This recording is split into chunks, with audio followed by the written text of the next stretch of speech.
I don't know, it was kind of a weird, strange game. I mean, it's kind of a Jekyll and Hyde almost. You look at what he did on the ground, unbelievable, couple of school records. But then you have what he did through the air. I guess the lack of. So, my, it's a tough grade. You have to get an A, get on, but still struggling for consistency or lack thereof consistency through the air, which is something that really good teams are going to be able to key on. You can't be one-dimensional. So he's going to need to check out this whole thing if it's a lower half issue on his throws. But a lot of good to take away, and now got some things to fix. If he as a thrower, look out because he's making some great plays with his feet right now. Brian Kelly in the postgame press conference says it's not all on Brandon Wimbush in terms of the passing game. A lot of that responsibility falls on the receivers. What did you see? Well, I think you maybe even back up one more step and say, a lot of it is on the offensive line too. And if we look at the Georgia game, you could say Brandon got a little gun shy after getting pressured and sacked. So his internal clock might be a little quicker than normal.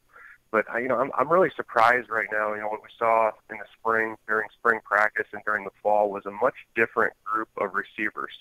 Very confident. I thought they had a good rotation of guys. You saw an emergence of Miles Boykin and Chase Claypool, and those guys really haven't done much so far this year. Chris Fink, C.J. Sanders, other guys that have produced that we saw haven't really done much. And then obviously the two transfers, Cam Smith and Freddie Canteen, who's hurt right now, but something looks off. The gelling, chemistry, whatever you want to call it, right now just isn't working, and it's something that they need to figure out. I don't know if it's going to take staying after practice and working on the nuances of the passing game is on point together. So. That's coach speak for, everyone is included, and it's true. It starts at the offensive line. Wimbush has to make better reads, get the ball out in time, and then the wide receivers have to do a little bit better job of running routes and catching the football. Staying on the wide receivers, Cam Smith also injured in the game. We don't know the extent against Boston College, but taking a look at the wide receivers, excuse the pun, but Equanimeous St. Brown, how does he factor into the equation? Well, that's one thing is he was kind of named the marquee player coming off a big year last year. And I'd like to see him move around formations a little bit so his targets increase. I'm sure that he's frustrated. I'm sure Brandon Wimbush is frustrated. I'm sure all the receivers are pretty frustrated right now. Not to be able to make some of the plays that they would like to.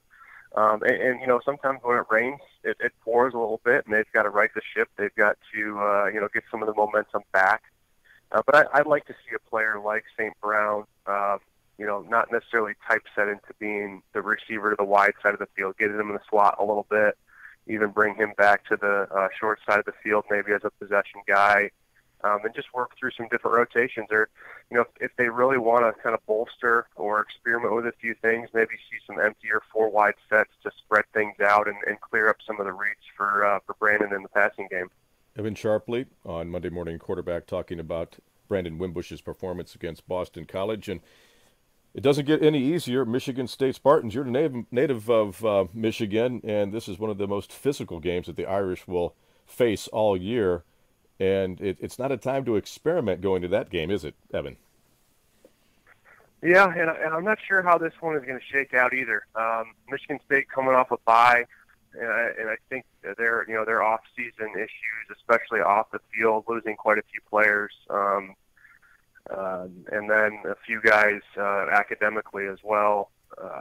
They're a tough team to read, but I'll tell you what, whenever they lace it up and play against Notre Dame, it's a tough, hard-nosed, physical game.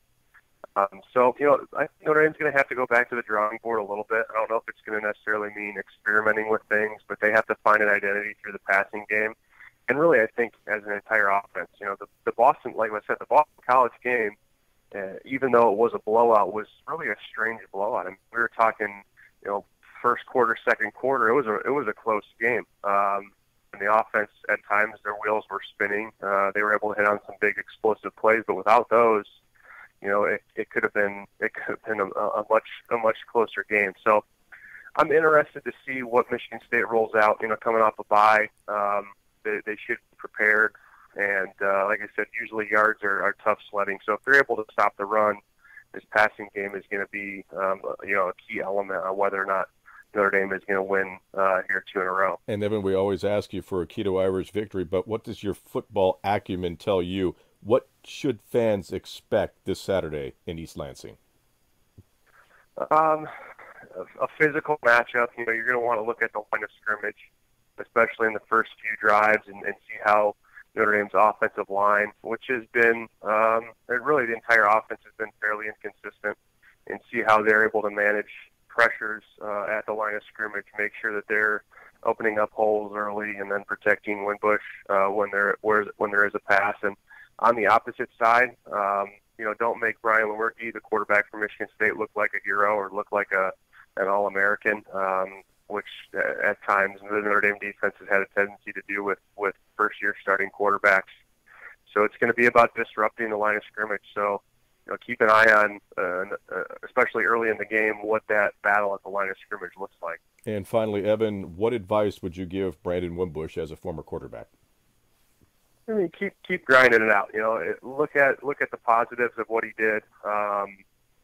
Rushing for that many yards. And there's been so many great quarterbacks that have come through Notre Dame, and to be now at the top of the leaderboard as far as touchdowns in a game rushing and yards rushing in one game. And you're an elite company right there. And then he's going to have to really figure out what's going on in the passing game. Not get too frustrated. He's still young. I think there was so much hype for him early on. And whether or not he was listening to that, hopefully wasn't listening to that too much. But he has high expectations for himself. He just has to go out there, relax, and let his physical skills take over. He's Evan Sharpley, and this is Monday Morning Quarterback on Irish 101.